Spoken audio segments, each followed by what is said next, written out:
The 25th of February 2022. Hello and welcome to this breaking news streaming live from the capital Algiers. And starting up with our main topic all over the world right now, Russia-Ukraine conflict. Loud blasts were heard in Kiev on the second day of the Russian military operation.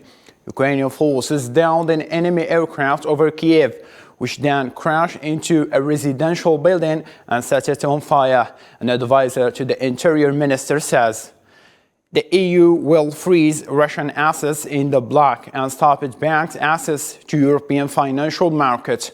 On the other hand, we do have the Ukrainian President Vladimir Zelensky says that 137 civilians and military personnel have been killed so far. Russian soldiers are advancing in the direction of Ukraine's capital, Kiev, as Moscow continues to fly troops into the country. The UN Refugee Agency says an estimated 100,000 Ukrainians have fled their homes. International Criminal Court prosecutor Karim Khan expressed his concern over the Russian military operation in the Ukraine and said that his court may investigate possible war crimes in the country. And this is what he says: I remained all sides conducting hostilities on the territory of Ukraine that my office may exercise its jurisdiction and investigate any act of genocide, crime against humanity, or war crime committed within Ukraine. On the other hand, Zelensky says continued Russian aggression against its country is evidence that sanctions imposed on Moscow by the West are insufficient. The Ukrainian president added that the world was continuing to observe what was going on in Ukraine from far away. India's Prime Minister Narendra Modi urged Russian President Vladimir Putin to end violence in Ukraine.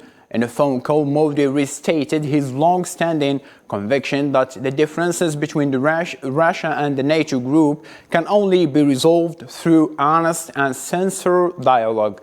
Modi appealed for an immediate cessation of violence and called for concerted efforts from all sides to return to the path of diplomatic negotiations and dialogues. Also, the Indian has not condemned Russia's full-scale invasion of Ukraine nor imposed any sanctions. The two countries have had close ties since the days of the Soviet Union. Ukrainian President Vladimir Zelensky said that Russia resumed missile strikes at 4 a.m. on Friday, but its troops had been stopped from advancing in most directions. In a televised speech, Zelensky said that the Russian strikes were aimed at both military and civilian targets. Let's have a listen. Другий ранок масштабної війни. О 4-й годині російські сили продовжили завдавати ракетних ударів по території України. Вони кажуть, що цивільні об'єкти для них не мішень. Це брехня. Насправді вони не розрізняють, у яких районах діяти. По російським ударам, як і вчора, однаково знаходяться військові та цивільні. Мета цієї атаки – тиск. Тиск на вас, громадяни України, тиск на все наше суспільство. Я наголошую, не просто на владу, на всіх українців. І сьогодні ще більше, ніж вчора. Наші хлопці і дівчата, усі захисники України, не дали ворогу реалізувати оперативний замисел вторгнення у перший день. Українці демонструють справжній героїзм. У більшості напрямків ворога зупинили, йдуть бої. Тому атака Росії продовжується із розрахунку, що наші сили будуть втомлені. Але ми не втомлені. Tobacco and Coca-Cola bottler were among firms shutting factories in Ukraine following Russia's movements, while the U.S. and the FedEx Corp suspended services in and out of the country.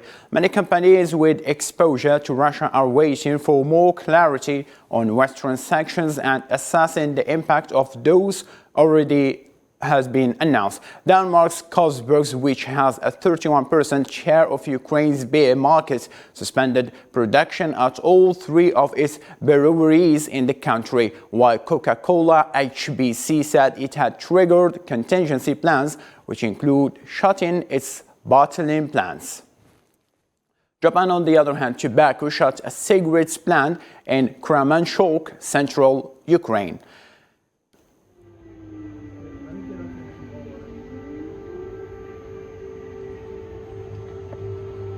Ukrainian city of Lviv early on Friday. Witnesses said that Russia launched a full military operation over Ukraine on Thursday, and Kiev has reported dozens of casualties and hundreds of wounded. Capital Kiev came under attack on Friday morning, while missile hit the airport in the city of Lviv in the western Ukraine, the mayor said.